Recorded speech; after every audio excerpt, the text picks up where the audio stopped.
Hey guys, I'm excited to share this recipe with you. We're going to jump all the way across the globe and make a comfort food from Japan.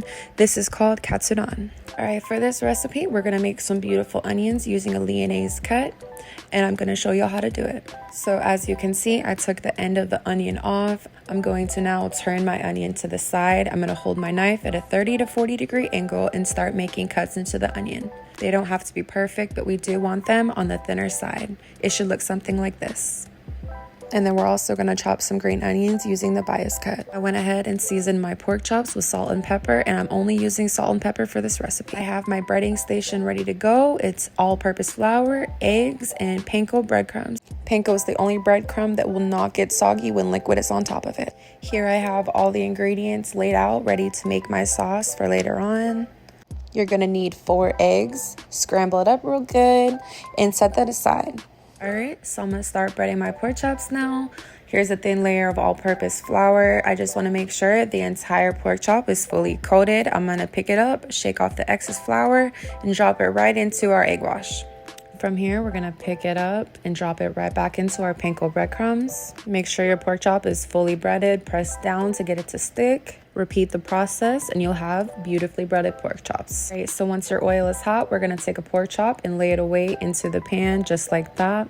Give the pan just a little shake. You want that oil covering the top of it. And as far as the oil goes, you want the pork chop at least 1/3 covered. So it's going to depend on how thick your pork chop actually is. Now, typically for katsudon, we want a thinner cut of meat.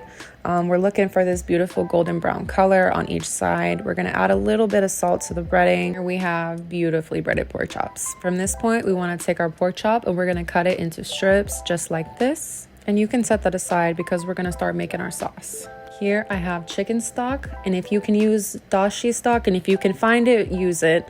I just couldn't find it. Now I have my soy sauce, my sugar, and also my mirin. And y'all, it's not oily. It will not end up looking like this or taste like that. Give it a good mix. We're going to make sure that our sugar is dissolved, and we're going to take our onions, drop our onions back in, and we want to bring our onions to a boil.